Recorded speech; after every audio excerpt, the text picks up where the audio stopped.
Hello and good evening. Welcome to Joe Talk, an app name, I suppose, because I'm Joe and I'm going to be doing a lot of talking. Uh, this is the first installment for a talk show that I want to do regarding cancer and so forth and my life and things of that nature. So I think we'll get started here. Tonight I wanted to tell you guys a little bit about my story on how it happened, how I learned that I had cancer. Not something you hear every day, and I thought maybe it might wake people up a little bit to have a little insight to their own bodies and pay attention to certain things. So, without further ado, my name is Joe. I am a 53-year-old dude, and I have stage 4 NCLS lung cancer, non-squamous cell. It's not small cell cancer. It's garden variety lung cancer, but it is stage 4. It's in my left lung. It's also in the lung. I am currently on treatment. I went through 11 bouts of chemo, almost 12, maybe 13 bouts of chemo, and I'm also on immunotherapy, which I am on now. And the chemo has stopped just a little while ago. About half a month ago, they took me off the chemo. So we'll see how long that lasts. But just to give you a little background history on how it happened. So I'm about 51. It's 17, 18. And, I've always been active. I've always been a worker, and I've always been energetic. I'm a drummer, and I'm very active. I'm very hyperactive, a lot of people say. And I'm very active. That's what I am. I'm very active. So I'm doing a lot of stuff musically and work wise, and I'm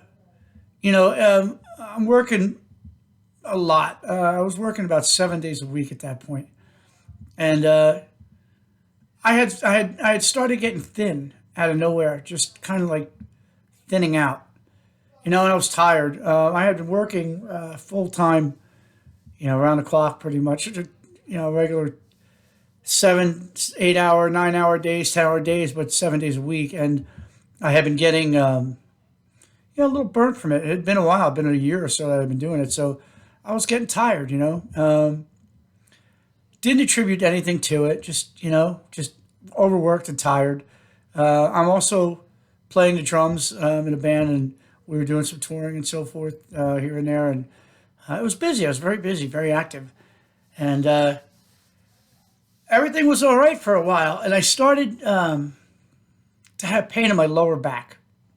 I know it's like not related at all, but I had an accident years ago at work, or not at work, outside of work, and hurt my back, and I never realized that my back was broken. So I have vertebrae that are all it's spaghetti back there. It's a mess.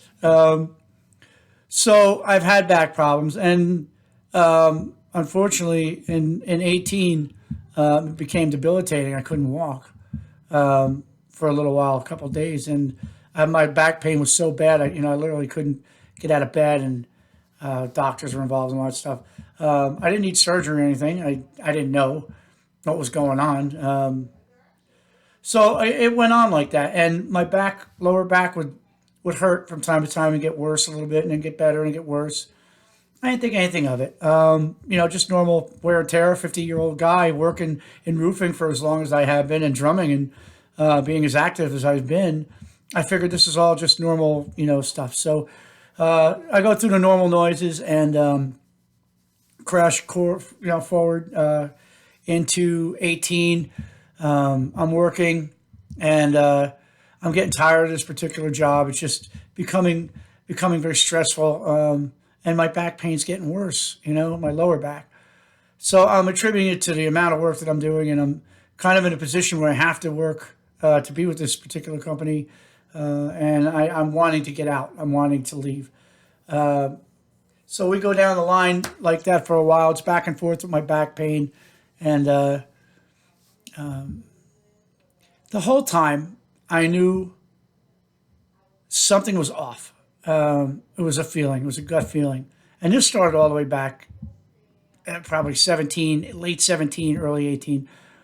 just a gut feeling that something was not right in my body, not right with me, um, like someone's following me, kind of thing. It's a weird feeling that you get, and it's almost like a rite of passage to know your body.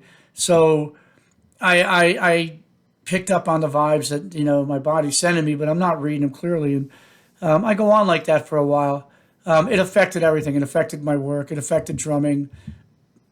It affected everything, and it was threefold actually. It was the pain in my lower back, obviously, that was known. Was the amount I was working and getting sick without knowing it, and it was the fear of it. All those things combined, all three things combined were kind of pushing me toward a pinnacle, unwanted pinnacle, but a pinnacle, and so I go down the line, and I'm working at this company, and finally one day I've just had enough. They've exhausted me. I was called in all hours of the day and night. It got ridiculous. So I decided to get out of this particular company. When I did, this would be I'm shortening the story quite a bit. This would be 18, and this would be winter of 18. So actually 19 now. 18 I went through pretty much as I described, and it was back and forth.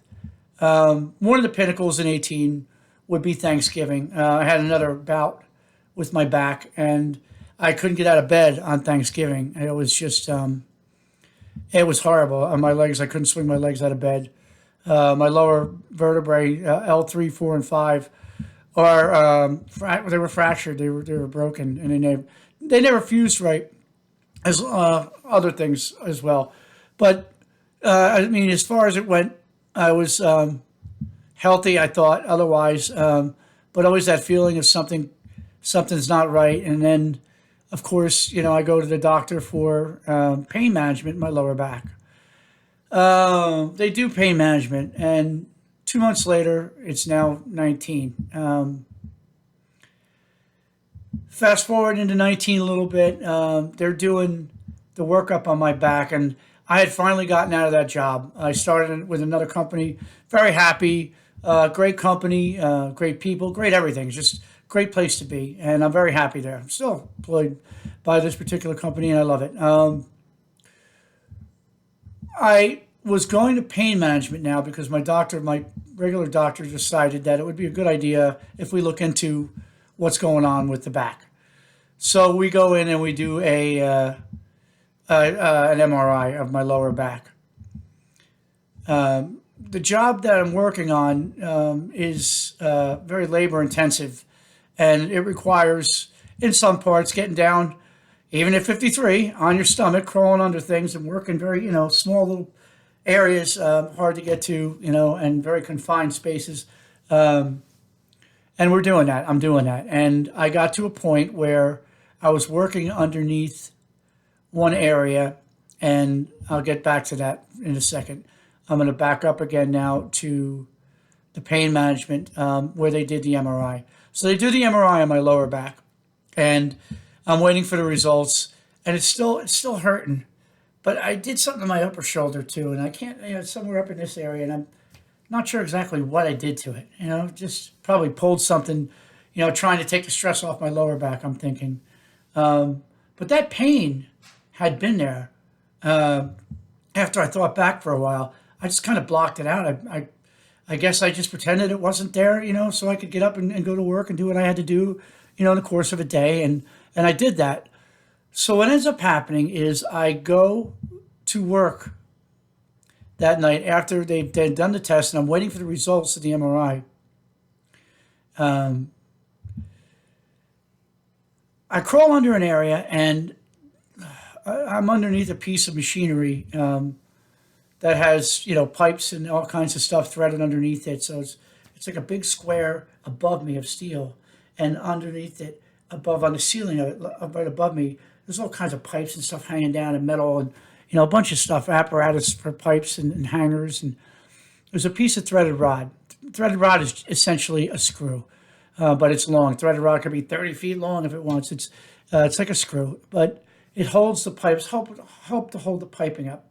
So you have a piece of piping going this way, long this way, and then you have a bar underneath it to hold that pipe up, and then you have two pieces of threaded rod that come down and hold the bar up. So the threaded rod goes down through the bar here, down through it, but when it goes down through, it extends past it. And it was about maybe 10 inches off the ground. And I was crawled down underneath and on my back like this, and I'm doing something. And I forgot that it was right above me. And I went to get up, and I caught my back, and I froze. I just froze, and back down to the deck I went, and I froze. And I knew I hit something it was not right. Something just was not right. And I made the association between that pain and that burn before. It had burned. It actually felt like a burn. So less than 2 days later, I go back for the test results on my back, my MRI results.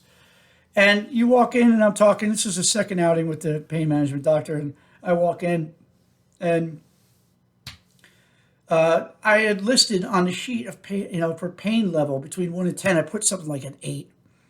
And I walk in, and my doctor is just sitting in a chair observing the way I'm walking. And she says, "You seem to be walking much, much better than you have been." And I said, "Yeah, my lower back, feels pretty good today. It's solid. I can move around." And she goes, "Well, you have like an 8 list." I said, "Yeah, my upper back is killing me."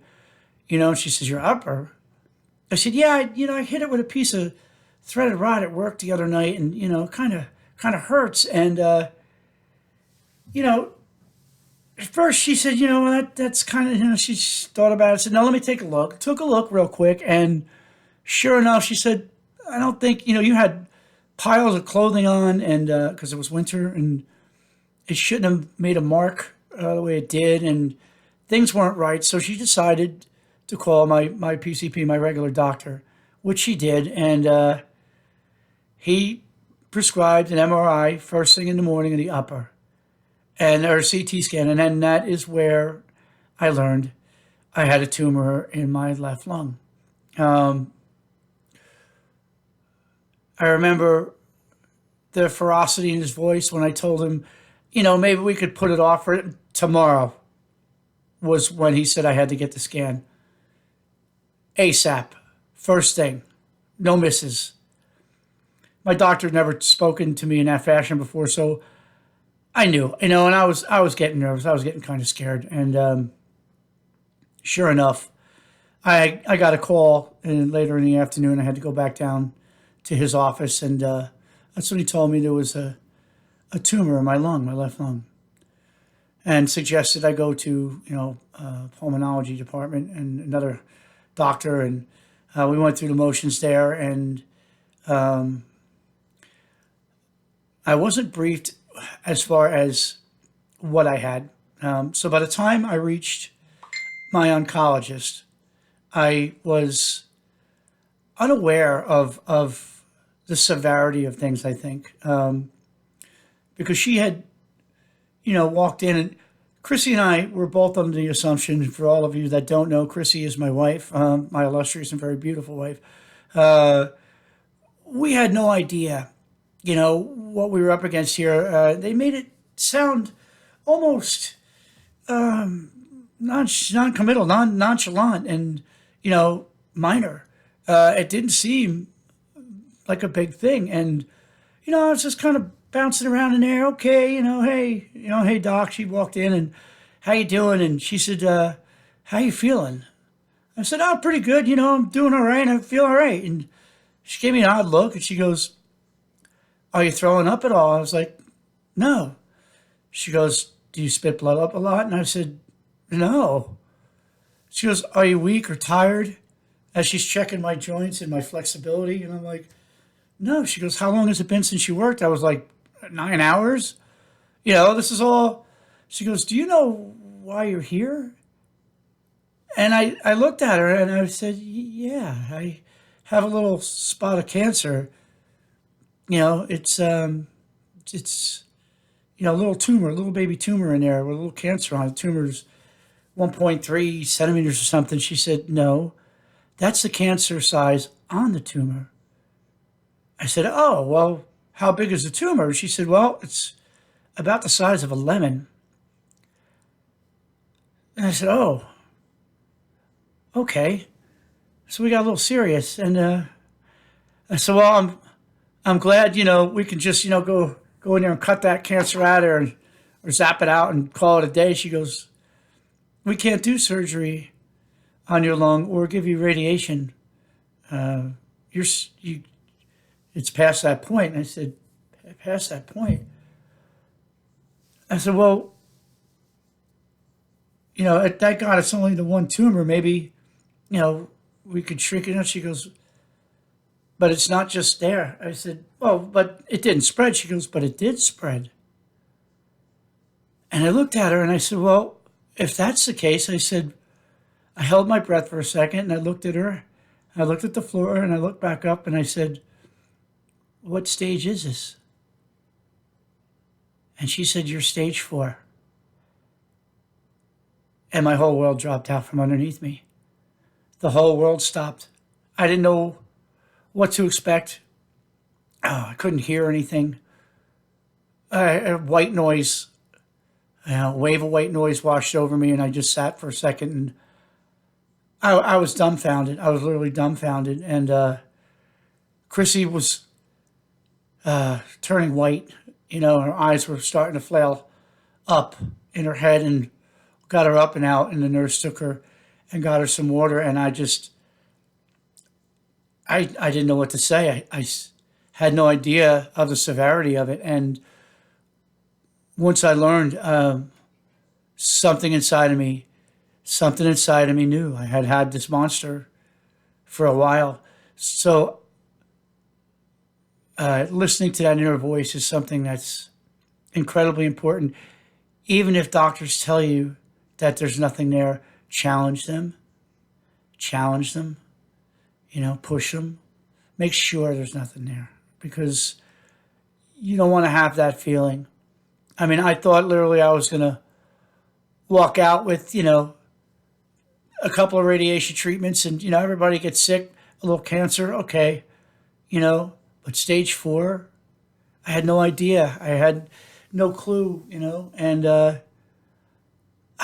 I had very little time to adjust to it. And the way she said it was so somber. It was like a death sentence, and I didn't want to hear it anymore. I couldn't listen. I couldn't focus. I have so much to do in life, and so much that I want to get done, and so many people to see, and places to go, and all. And then I didn't want to hear that, end game. So it was very hard to digest that. Walking out of that office on marshmallow legs that day, I'll never forget it. I'll never forget that day. Chrissy and I were so beside ourselves. We had no idea. She couldn't even drive the car. We had to pull over and call friends to come because we couldn't drive the car. It was crazy. And I got to a point where it took, pretty much everything I had inside of me to bolster up and say, whatever it is, we're going to fight. I'm going to fight this thing. I'm going after it. I'm not going down like this. I'm going to fight this thing. And that's when it began. I asked for second opinion. We went to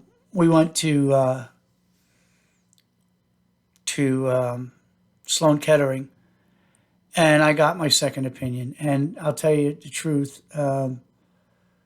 they were exactly what I needed to hear. Doom and gloom. Obviously, this is a severe situation, but they were very emphatic. Yeah, we can, shrink the thing. And I'm like, you can, okay. This is what I'm talking about, give me something to go on. And she said, what do you want out of this? My oncologist said, what are you looking for out of this? Besides, obviously, you be healed, what's your biggest question? And I said, can I live for a while? And she said, of course you can. And that was a turning point. That was it. I mean, she just looked at me like it was the craziest thing ever that I had said to her. But having stage 4 lung cancer and looking down the barrel at this thing, full blown right in your face, it's inside of me. I can't change that. I can't change or stop that. But she looked at me like it was the craziest thing I had ever done, anybody had ever said to her, and said, of course you can.